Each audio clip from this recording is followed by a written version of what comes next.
Hey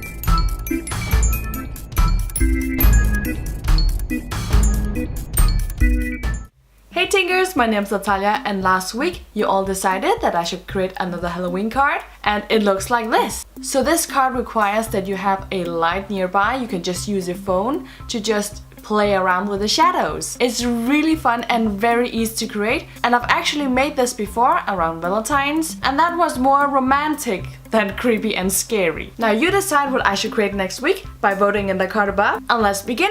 Here's what you need to create this card.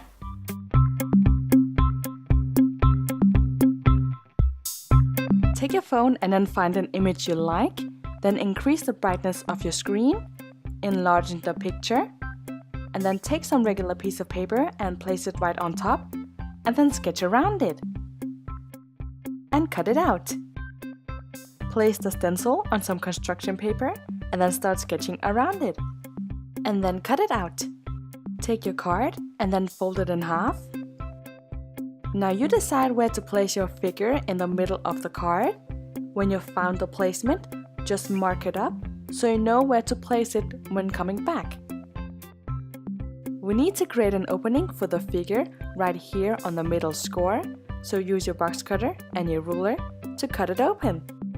Try to see if your figure fits. If it doesn't, just make the line a bit bigger. But for now, just pull the figure out because we need to decorate the card. You completely decide the scenarios on each side of the card, and don't forget the message. Put your figure back into the card and then turn your card around. This piece of the figure should not be less than 2 centimeters. Now take it and bend it to the other side. Put some glue on it, reverse the bend, and then press down to make it stick properly.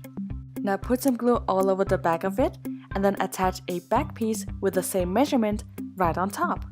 And press down to make it stick properly.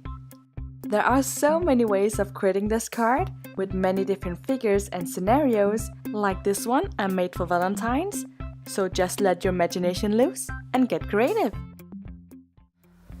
I hope you enjoy watching. Leave a like and subscribe if you haven't already, and don't forget to hit the bell button below so don't miss out of any future videos. And if you're looking for more inspiration and card DIYs, check out these videos here, and I'll see you soon with more ideas. Bye!